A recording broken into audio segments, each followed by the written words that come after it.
Finally safe from the black market dealers, within some of these documents we found corroboration for the most valuable piece of information related to us by the ex-KGB agents.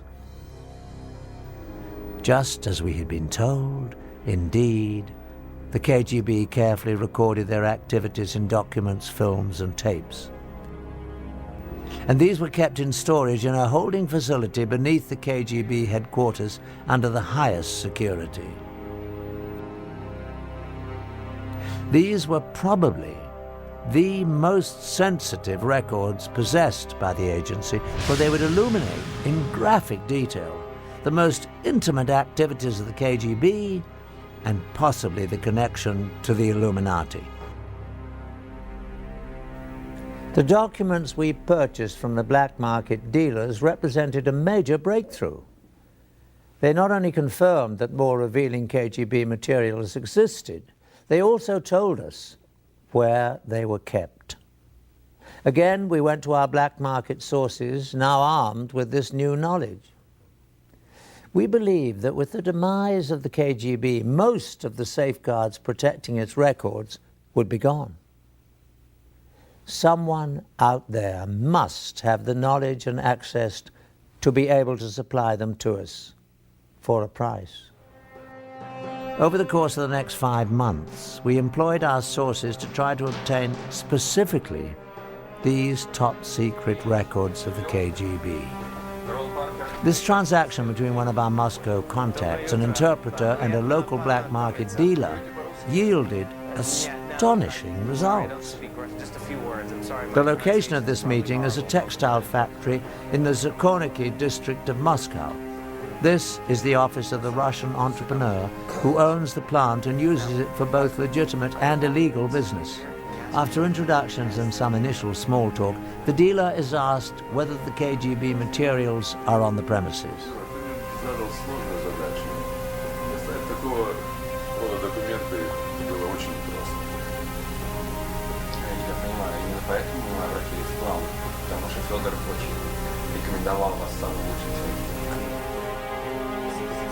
From a safe, documents are produced that relate to the films and tapes the dealer has promised to deliver. After an inspection of the documents and a cursory verification of their authenticity, the transaction is completed.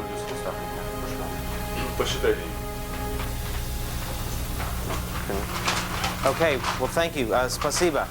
Пожалуйста. Nice to meet you. Дмитрий Сергеевич, спасибо за вашу работу. Money changes hands, and the tense group is led to another office where the films and tapes are said to be stored.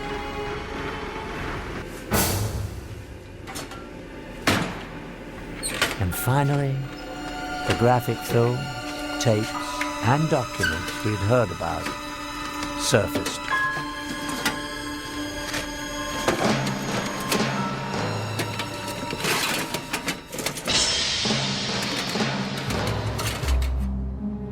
In a startling revelation within the classified documents we obtained, we find proof that the Illuminati infiltrated the Soviet Union and the KGB. These communiques between two high-level KGB agents actually refer to the original illuminated one, Adam Weishaupt, by name.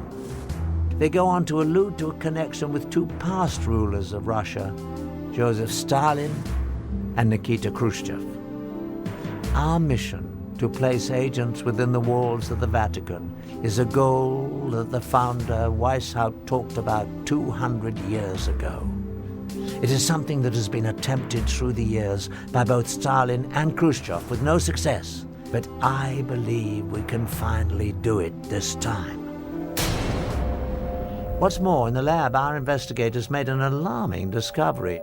A magnified view reveals that an unnoticeable dot, the period at the end of the final sentence on the page, is actually a seal.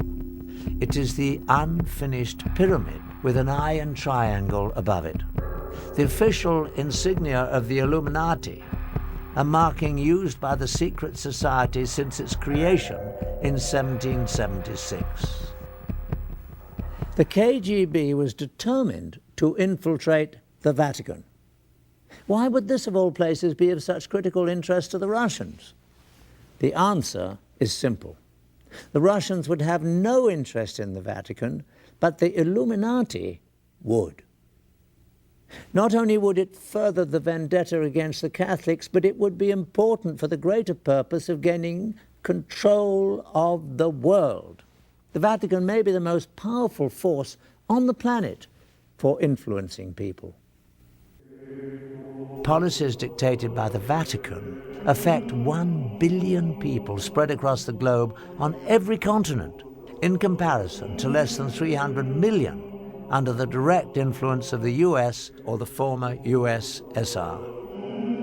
Reigning at the top of this vast empire of followers is one man, the Pope, whose words and wishes are considered by his followers to have divine inspiration. No other person on earth has such extraordinary power and influence. The Illuminati would have a great interest in exerting whatever influence they could on the Pope and his advisors. The KGB had a staff of agents permanently assigned to Rome, but the Vatican City exists as a very closed world, an officially recognized independent state with its own government. In effect, it is a sovereign state existing within the city of Rome. Surveillance of it from the outside is very incomplete. From more secret KGB documents we have obtained, we learn that in 1972, the Illuminati, using the people they had in the KGB, formulated a bold plan to position one of their people within the walls of the Vatican. Again, the period at the end of the final sentence on the document is actually the miniature pyramid and eye, the official insignia of the Illuminati. At last, the secret brotherhood could begin to control the Catholic Church from the inside. An agent was sent to the Vatican posing as a Ukrainian priest, driven from his country by the communists for anti-communist rhetoric. He was quickly accepted by the pro-American Vatican clergy. After only a few months, he achieved his primary objective, gaining the confidence of the office of Cardinal Vilo, the Secretary of State of Pope Paul VI.